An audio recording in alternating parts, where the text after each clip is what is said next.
Hi, we're here at New York ComicCon 2009, and Randy Stradley from Dark Horse. Thank you very much for joining us for a few minutes.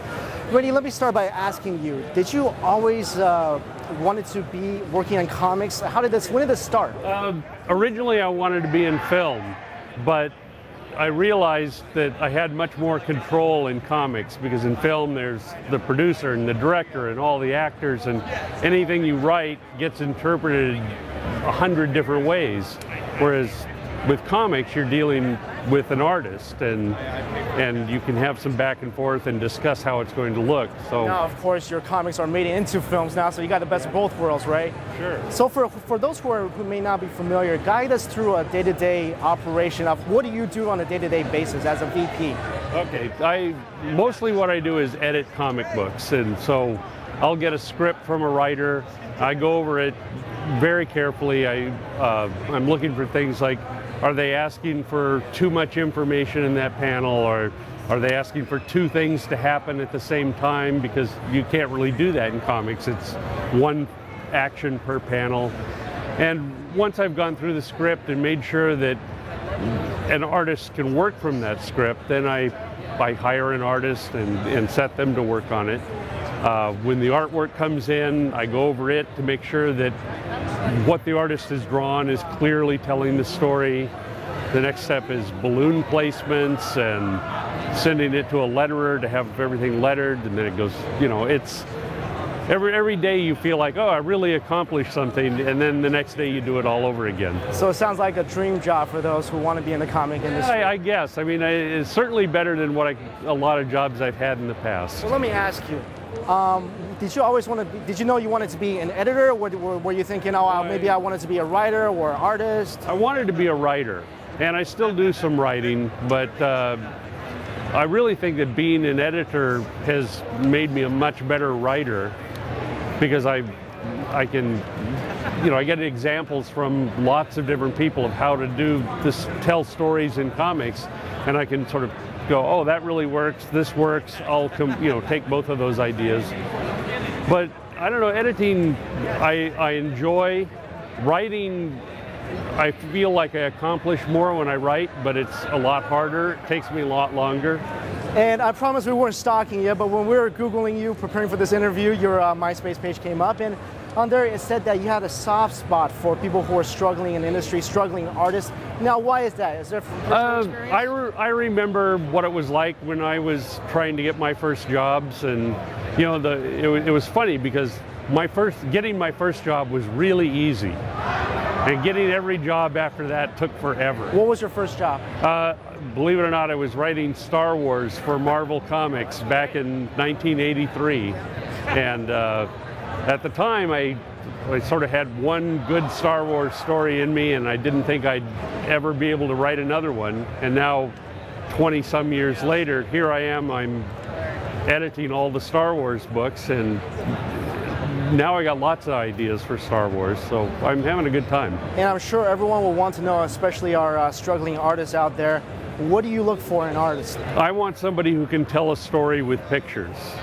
You know, pretty pictures are great.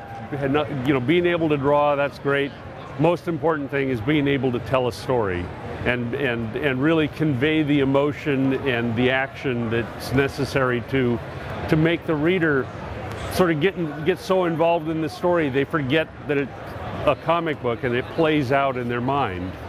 And it's kind of a rare talent for artists to be able to do that, and just being able to draw is just the beginning. So, and give us a little background information about, like, back maybe when you were trying to break into the industry and people trying to break into the industry now.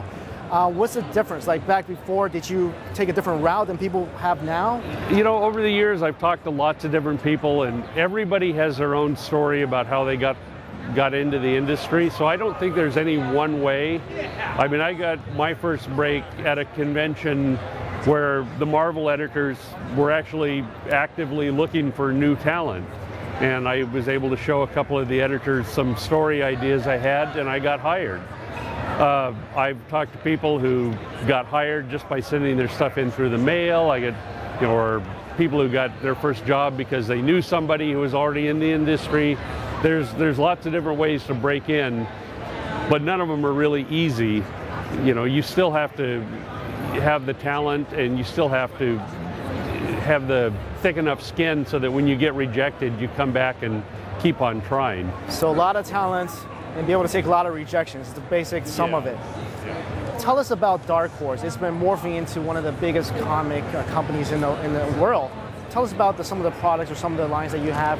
A lot of the stuff that people would know us for would be stuff like Sin City or Hellboy, 300, The Mask, Time Cop, things that were started as comics and became movies.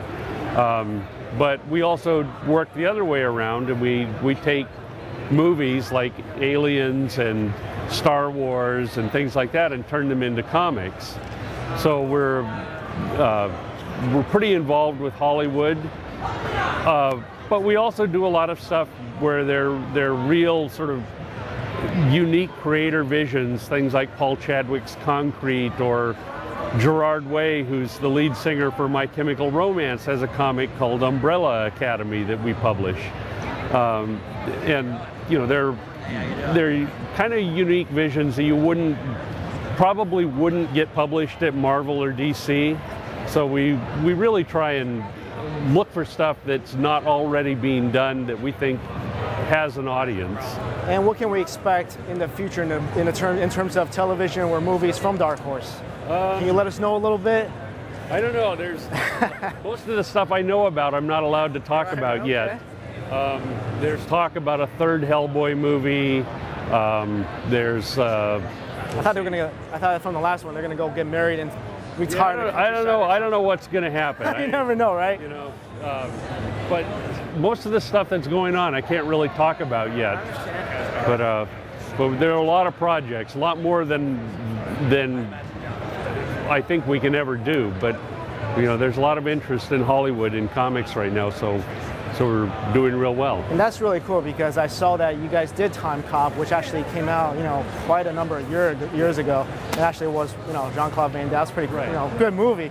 But I didn't know like actually comic movies were being made back at that time. Probably right now it's more of the booming time period. Yeah, we managed to get in before the big boom started, so we kind of already had a track record.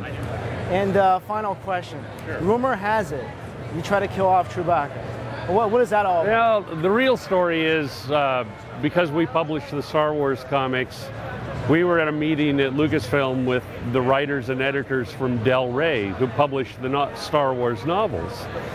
And they were looking for some way to really send a signal to the readers that things could still happen in Star Wars. You couldn't expect the status quo to just continue. And they wanted to kill off a main character, but Lucas wouldn't let them kill Luke or Leia or Han, and they sort of didn't know what to do. And so I'm sitting in this meeting going like, guys, I said, you know, there's a character who hardly has anything to do with the stories. I mean, he's in them, but he's not a driving character, but you'll get a huge emotional response if you kill him. And I said, kill the family dog, kill Chewbacca.